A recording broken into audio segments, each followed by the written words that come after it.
சோழ நாட்டு தேவார பாடல் பெற்ற காவிரி தென்கரை தலங்கள் 52வது தலமும் 169வது தேவார பாடல் பெற்ற தலமுமான 7 விடங்க தலங்களையும் சனீஸ்வரனுக்குரிய தலமாக சொல்லப்படக்கூடிய திருநள்ளாறு நல்லாற்றீஸ்வரர் கோவில், இல்லைன்னா தர்பாரணீஸ்வரர் கோவில் சொல்லுவாங்க. தாயார் பேர் போகமார்த்த பூன்முலையாள். இந்த கோவிலை பற்றி சொல்லணும்னா எண்ணற்ற தகவல்கள் இருக்குது. திருஞான சம்பந்தர் மதுரையில் சமணர்களோட வாதிடும் பொழுது இந்த கோவிலில் உள்ள பதிகத்தை தான், அதாவது போகமார்த்த புன்முலையாள்ங்கிற பதிகத்தை பாடி தான் அந்த அனலில் இடும்போது அது தீப்பற்றாமல் பச்சை பதிகமாக மாறுது. அதேமாதிரி நலன் வழிபட்ட தலமாகவும் சனீஸ்வரனுக்குரிய தலமாகவும் சொல்லப்படுறதுனால இது சனித்தலமாக சொல்லப்படுது. அப்பர் 2 பதிகமும் சுந்தரர் 1 பதிகமும் பண்ணியிருக்காங்க. சம்பந்தர் 4 பதிகம் படிக்கிறார். அதேமாதிரி 7 விடங்க தலங்கள், தியாகராஜ தலங்களில் இதுவும் ஒன்று.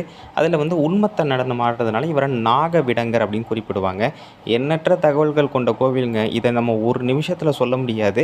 ஆனால் கல்வெட்டு வாயிலாகவும் அதேமாதிரி அருணகிரிநாதரும் இந்த கோவிலை போற்றி பாடியிருக்கார். மிக முக்கியமாக இங்கு சனீஸ்வரனை முதல்ல வழிபடக்கூடாது. முதல்ல இறைவனை வழிபட்ட பிறகு தான் சனீஸ்வரனை நம்ம வழிபடணும்.